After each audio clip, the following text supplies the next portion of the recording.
அப்படின்னா நீ என்னோட லவ்வர் இல்லையா என்று கேட்டுக்கொண்டே நித்யா கையை பிடித்தான்.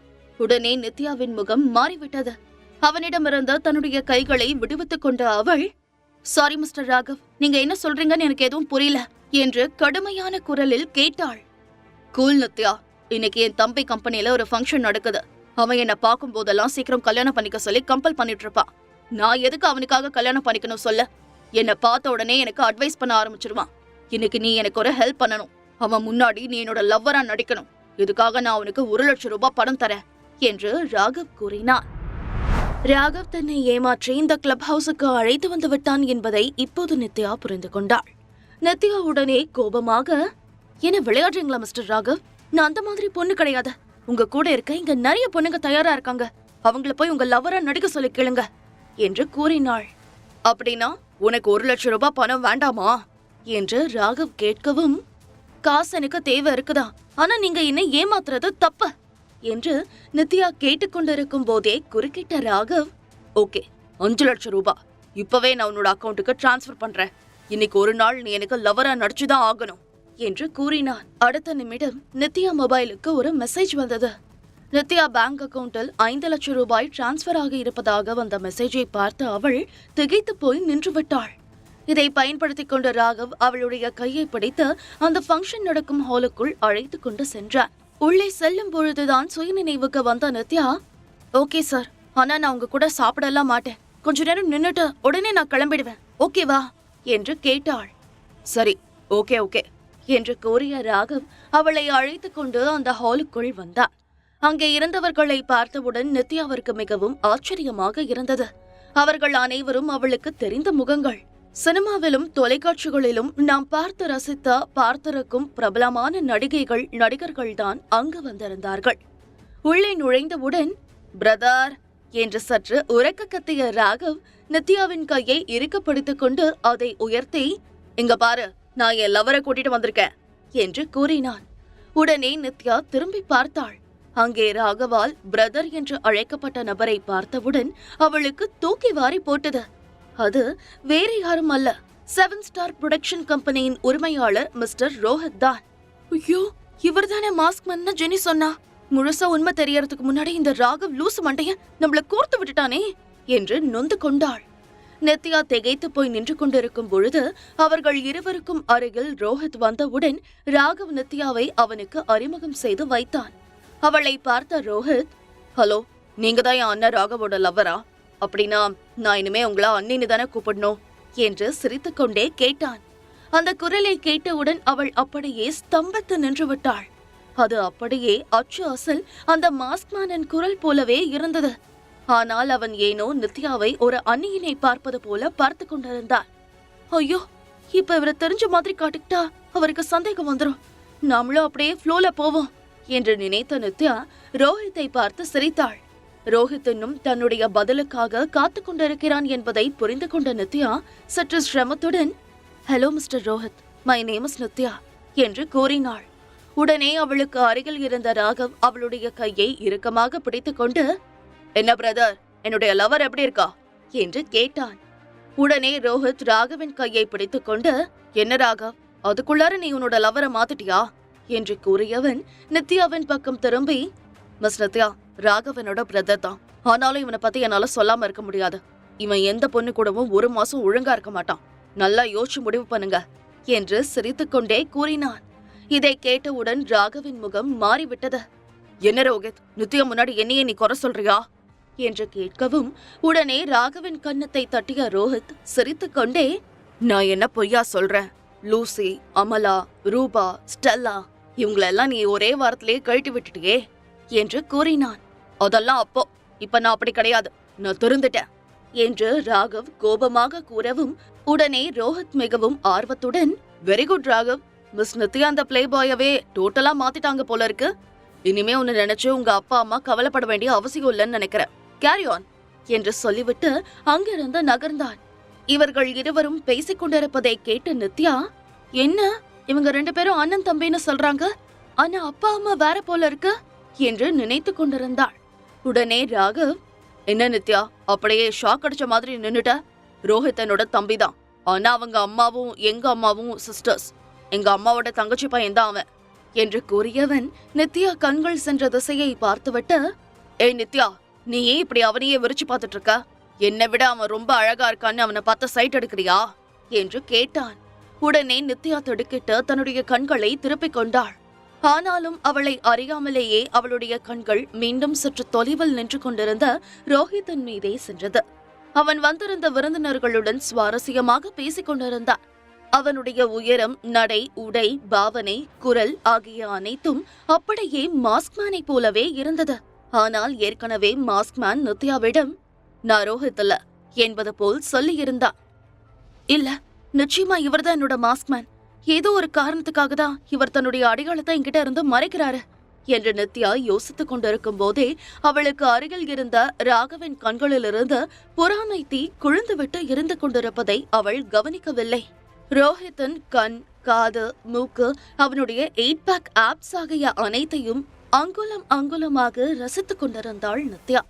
அவளுக்கு அருகில் இருந்த ராகவ் நித்யா நித்யா என்று அழைத்துக் கொண்டிருந்ததை அவள் கவனிக்கவே இல்லை. ஒரு கட்டத்தில் பொறுமை இழந்த ராகவ் நித்யாவின் முகத்தை பிடித்து தன் பக்கம் திருப்பி, நித்யா, என்ன நீ கொஞ்சம் கூட வெக்கமே இல்லாம என் தம்பியை இப்படி முறைச்சு பார்த்துட்டே இருக்க? என்ன பார்த்த உடனே அவனை லவ் பண்ண ஆரம்பிச்சிட்டியா என்று அவன் பொறாமை பொங்க கேட்டான். ராகவ் கூறியதை கேட்டவுடன் நித்யாவிற்கு என்ன சொல்வது என்றே தெரியவில்லை. அவள் அப்படியே திகைத்து போய் நின்று கொண்டிருந்தாள். அவள் பேசாமல் அமைதியாக இருப்பதை பார்த்த ராகவ், ஏ நித்யா, உன்னதான் கேக்குறேன், வாய் திறந்து பேச என்று கோபமாக கேட்கவும், ராகவை முதலாக நித்யா சந்தித்த போது அவளிடம் எப்படி அகங்காரமாக நடந்து கொண்டானோ அதே போல இப்பொழுதும் நடந்து கொள்வதை பார்த்த நித்யாவால் தன்னுடைய கோபத்தை கட்டுப்படுத்திக் கொள்ள முடியவில்லை. உங்க தம்பிய பார்க்கும்போது என் ஃப்ரெண்டு மாதிரியே இருந்தாரு, அதனாலதான் அவரை பார்த்துட்டு இருந்தேன் என்று சமாளித்தாள். ஆனால் ராகவ் இதை நம்பவில்லை. ஃப்ரெண்டா இல்ல லவ்வரா என்று ஆத்திரமாக கேட்கவும், எனஃப் மிஸ்டர் ராகவ், நீங்க சொன்ன மாதிரி உங்க தம்பி முன்னாடி நான் உங்க லவ்வரா நடிச்சிட்டேன். என்னோட வேலை முடிஞ்சிருச்சு, நான் கிளம்புறேன் என்று உணர்ச்சியற்ற குரலில் கூறினாள். ஏய், என்ன நீ அதுக்குள்ள கிளம்புறேன்னு சொல்ற? உனக்கு நான் 5 லட்சம் ரூபாய் கொடுத்திருக்கேன் என்று அவளுடைய கையை பிடித்துக் கொண்டு ராகவ் கூறினான். உடனே கோபமாக அவனை பார்த்து முறைத்த நித்யா, இப்ப நான் என்ன செய்யணும் சொல்லுங்க என்று கேட்டாள். அடுத்து என்ன சொல்வது என்று ராகவிற்கு புரியவில்லை. ஆனால் அவனுக்குள் இருந்த சந்தேகமானது, என்கிட்ட இருந்து தப்பிச்சு போகலான்னு நினைக்கிறியா? வரேண்டி, வரேன். நாளைக்கு விடிய காலையிலேயே வந்து நீ யார் கூட தங்கி இருக்கன்னு நான் கண்டுபிடிக்கிறேன் என்று நினைத்து கொண்டவன், சரி நீ கிளம்பலாம் என்று முகத்தை திருப்பிக் கொண்டு கூறினான். உண்மையை சொல்ல வேண்டும் என்றால் ராகவ் இந்த பார்ட்டிக்கு வர வேண்டும் என்றெல்லாம் நினைக்கவே இல்லை. ஆனால் ஹோட்டலில் நித்யாவை பார்த்த அடுத்த நிமிடம் அவளை அழைத்து கொண்டு வந்து, எனக்கு எவ்வளவு அழகான காதலி கிடைத்திருக்கிறாள் பார் என்று தன் தம்பி ரோஹித்திடம் சொல்ல வேண்டும் என்று நினைத்து கொண்டுதான் ராகவ் அவளை இங்கு அழைத்து கொண்டு வந்தான். ஆனால் இங்கு வந்தது முதல் நித்யா தன்னுடைய தம்பி ரோஹித்தையே பார்த்து கொண்டிருப்பதை அவனால் தாங்கிக் கொள்ளவே முடியவில்லை. ஆனால் நித்யா அங்கிருந்து நகராமல் அப்படியே நின்று கொண்டிருந்தாள்.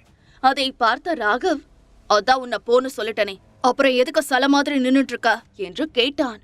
ராகவ் கோபப்பட்டால் தன்னுடைய வேலைக்கு பிரச்சனையாகிவிடுமே என்று நினைத்த நித்யா ஒரு ஆழமான பெருமூச்சை வெளியேற்றிவிட்டு தன்னால் முடிந்தவரை தன் குரலை மென்மையாக்கிக் கொண்டு, கோபப்படாதீங்க மிஸ்டர் ராகவ், எங்க பெரியப்பாவை பாக்கறதுக்கு நான் ஹாஸ்பிட்டலுக்கு போகணும், அதனாலதான் நான் கிளம்புறேன்னு சொன்னேன். நீங்க கொடுத்த 5 லட்சம் ரூபாய் பணம் எனக்கு வேண்டாம், நான் அதை திரும்ப ரிட்டர்ன் பண்ணிடுறேன். இந்த வாரம் வீக்கெண்ட்ல நடக்க போற ஷோ மேக்கப்க்கு தேவையான ஏற்பாடுகளை நான் பெர்ஃபெக்டா பண்ணிடுறேன் என்று நித்யா கூறவும், ஓ அதனாலதான் நீ கிளம்புறேன்னு சொன்னியா? சரி நீ கிளம்பு, நான் உன்னை டிராப் பண்றேன் என்று அவனும் சமாதானமாக கூறினான். இல்ல மிஸ்டர் ராகவ், நீங்க வர வேண்டாம், பக்கத்துலதான் பஸ் ஸ்டாப் இருக்கு, நீங்க எங்கே இருங்க, நான் போய்க்கிறேன் என்று சொல்லிவிட்டு அவள் அங்கிருந்து வெளியேறினாள். அந்த கிளப்பில் இருந்து வெளியே வந்த நித்யா பஸ் ஸ்டாப்புக்கு செல்லும் வழியில், போன தடவை நான் மாஸ்க்மேனை பத்தி கண்டுபிடிக்க முயற்சி செய்யும் போது எனக்கு ரொம்ப சங்கடமா போயிடுச்சு. அவர் என்னை பத்தி கண்டுபிடிக்க முயற்சி பண்ணாத, நேரம் வரும்போது நானே என்னுடைய மாஸ்கை கழட்டுவேன்னு சொல்லியிருந்தாரு.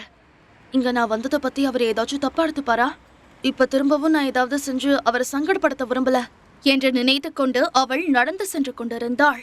அப்போது திடீரென்று பின்னால் இருந்து நித்யாவை யாரோ அழைப்பது போல இருந்தது. உடனே அவள் திரும்பி பார்த்தாள். அது வேற யாரும் அல்ல, ரோஹித் தான் அவளை ஃபாலோ செய்து கொண்டு தன்னுடைய காரில் வந்திருந்தான். நித்யா ஆச்சரியமாக திரும்பி பார்க்கவும் ரோஹித் கையில் தன்னுடைய ஹேண்ட்பேக் இருப்பதை பார்த்தாள். உடனே அவனுக்கு அருகில் வந்த அவள், தேங்க்ஸ், நான் கொஞ்சம் கேர்லெஸ்ஸா இருந்துட்டேன் என்று கூறினாள். உடனே அவளை பார்த்த புன்னகைத்த ரோஹித், என்ன நித்யா, நீங்க தனியாவா போறீங்க? ஏன் ராகவ் உங்களை டிராப் பண்ணலையா என்று கேட்டான். அவர் என்ன டிராப் பண்றேன்னு தான் சொன்னாரு. நான் தான் எனக்கு கொஞ்சம் வேலை இருக்கு, அதனால நான் முன்னாடியே கிளம்புறேன்னு சொல்லிட்டேன் என்று நித்யா கூறவும் ரோஹித் அவளுடைய ஹேண்ட்பேக்கை எடுத்து அவளிடம் கொடுத்து விட்டு, என்கிட்ட ஏதாவது சொல்லணும்னு நினைக்கிறீங்களா என்று கேட்டான். உடனே திகைத்து போன நித்யா, இல்ல அப்படியெல்லாம் எதுவும் இல்ல என்று சமாளித்தாள். பரவாயில்ல, எதுவா இருந்தாலும் என்கிட்ட நீங்க தயங்காம சொல்லலாம். நீங்க பார்ட்டி ஹாலுக்குள்ள வந்ததுல இருந்து என்னையே பார்த்துட்டு இருந்தீங்க. ஒருவேளை இதுக்கு முன்னாடி என்னை எங்கேயாவது பார்த்திருக்கீங்களா என்று ரோஹித் கேட்கவும் இதற்கு என்ன பதில் சொல்வது என்று நித்யாவிற்கு புரியவில்லை. இல்ல பரவாயில்ல, உங்களுக்காக அங்க பார்ட்டியில எல்லாரும் வெயிட் பண்ணிட்டு இருப்பாங்க. நீங்க கிளம்புங்க மிஸ்டர் ரோஹித், நான் எங்க பெரியப்பாவை பார்க்க ஹாஸ்பிட்டலுக்கு போகணும் என்று கூறினாள். இல்ல பரவாயில்ல, நானே உங்களை டிராப் பண்றேன், நீங்க எங்க போகணும்னு சொல்லுங்க என்று சொல்லிவிட்டு ரோஹித் காரின் கதவை திறந்தான். அவனுடைய இந்த செயலை பார்த்தவுடன் நித்யாவின் கண்கள் ஆச்சரியத்தில் பெரிதாக விரிந்தது. என்ன யோசிக்கிறீங்க நித்யா, வந்து கார்ல ஏறுங்க என்று அவன் திரும்ப அழைக்கவும் வேறு வழி இல்லாமல் நித்யா காரில் ஏறினாள். அவள் அவனுடைய காரில் ஏறியவுடன் கார் அங்கிருந்து கிளம்பியது. சிறிது தூரம் சென்றவுடன் கார் ஓட்டிக்கொண்டே, மிஸ் நித்யா, நீங்க என்கிட்ட ஏதோ ஒரு விஷயத்த சொல்லணும்னு நினைக்கிறீங்க, ஆனா சொல்ல முடியாம தயங்குறீங்க. எதுவா இருந்தாலும் தயங்காம சொல்லுங்க என்று கூறினான். மிஸ்டர் ரோஹித், நீங்க என்ன தப்பா நினைச்சுக்காதீங்க. நான் உங்க அண்ணன் ராகவோட லவ்வர் அல்ல. நான் அவரோட கம்பெனில ஒர்க் பண்ற ஒரு மேக்கப் ஆர்டிஸ்ட் மட்டும்தான். உங்ககிட்ட லவ்வரா நடிக்க சொல்லி என்ன கூட்டிட்டு வந்தாரு. எனக்கு உங்களை ஏமாத்த விருப்பம் இல்ல என்று நித்யா கூறினாள். அவள் கூறியதை கேட்ட ரோஹித் ஆச்சரியப்படவில்லை. எனக்கு தெரியும், வந்ததுல இருந்து நீங்க அவனை திரும்பி கூட பாக்கல. அதனால ராகவ் ரொம்ப கோவத்துல இருப்பான்னு நினைக்கிறேன். பொண்ணுங்க விஷயத்துல அவன் கொஞ்சம் வீக், ரொம்ப சீன் போடுவான். ஆனா இப்ப உங்க முன்னாடி அப்படியே அவன் புட்டி பாம்பா அடங்கிட்டான் என்று ரோஹித் கூறவும், ஓ அப்படியா, சரி அதை விடுங்க மிஸ்டர் ரோஹித், நான் உங்ககிட்ட ஒரு கேள்வி கேட்கலாமா என்று நித்யா கேட்டாள். தாராளமா கேட்கலாம் என்று ரோஹித் சொல்லவும், உங்ககிட்ட பிளாக் கலர்ல ஏதாவது கார் இருக்கா என்று நித்யா கேட்டாள். அதை கேட்டவுடன் வாய்விட்டு சிரித்த ரோஹித், என்கிட்ட இருக்கிற எல்லா பிராண்ட் காருமே பிளாக் கலர் தான் என்று கூறினான். ஓகே, இன்னொரு கேள்வி, போன வாரம் பீச் ரெஸ்டாரண்ட்ல ஒரு பெரிய பிசினஸ் மேன் பார்ட்டி கொடுத்திருந்தாரு இல்லையா, அதுக்கு நீங்களும் வந்திருந்தீங்களா என்று கேட்டாள். உடனே அவளை உற்று பார்த்த ரோஹித், மிஸ்டர் பிரகாஷுக்கும் அவரோட எக்ஸ் ஒய்ஃபுக்கும் ஏதோ பிரச்சனை நடந்துச்சு, அந்த பார்ட்டியை தானே சொல்றீங்க, அங்க நான் போயிருந்தேன் என்று கூறினான். அதற்குள் ஹாஸ்பிட்டல் வந்துவிட்டது. காரில் இருந்து இறங்கிய நித்யா ரோஹித்துக்கு தேங்க்ஸ் சொல்லிவிட்டு அங்கிருந்து கிளம்ப போனாள். அப்போது அவளை பார்த்த ரோஹித், ஒரு நிமிஷம் நில்லுங்க நித்யா, உங்களை பார்க்கும்போது மிஸ்டர் பிரகாஷோட எக்ஸ் ஒய்ஃப் மாதிரியே இருக்கு, அவங்கள உங்களுக்கு தெரியுமா என்று சீரியஸாக கேட்டான். அதை கேட்டவுடன் நித்யாவிற்கு தூக்கி வாரி போட்டது. முழு கதையையும் கேட்டு மகிழ பாக்கெட் FM ஆப்பை டவுன்லோட் செய்யுங்கள். லிங்க் டிஸ்கிரிப்ஷனில் கொடுக்கப்பட்டுள்ளது.